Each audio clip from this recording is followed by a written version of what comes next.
Saule, reine des prés, pavot, pervenche de Madagascar, de ces plantes sont nés des médicaments devenus incontournables, aspirine, opium ou encore traitement contre le cancer.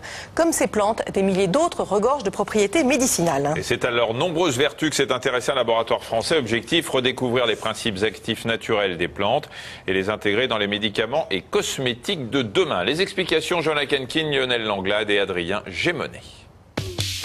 D'Amazonie, du Japon, d'Afrique, les plantes du monde entier regorgent de secrets et de propriétés médicinales. Utilisées en médecine traditionnelle, ces plantes constituent aujourd'hui le diamant vert de cette société. Un de ces projets est la fabrication d'une crème anti-vieillissement pour hommes 100% naturelle. On s'est aperçu qu'après 30 ans, le taux de testostérone diminuait, entraînant une fragilisation de la peau.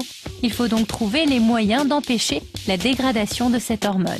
Là, on recherche des molécules qui vont pouvoir bloquer une enzyme qui s'appelle l'aromatase.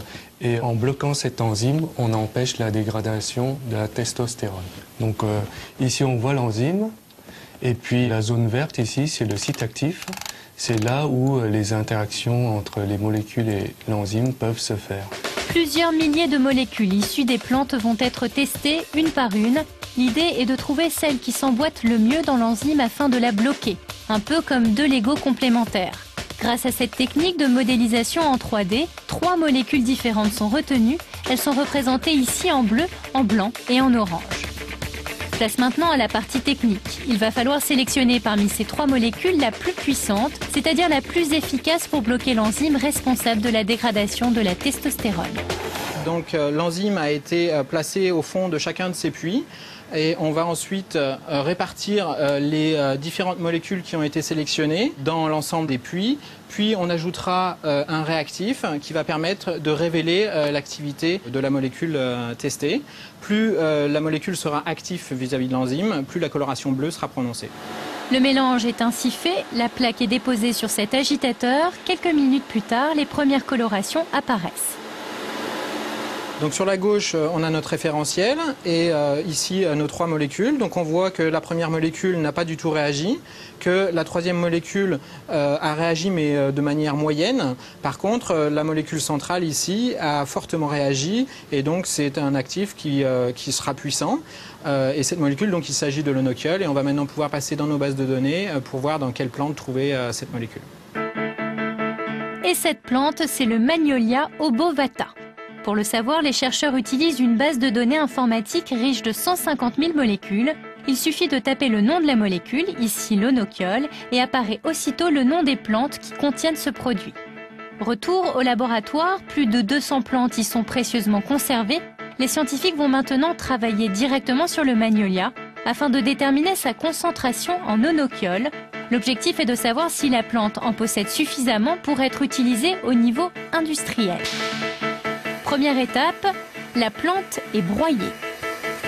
La poudre obtenue est versée dans cette cartouche métallique, elle-même placée dans cette machine. C'est l'étape de l'extraction par macération.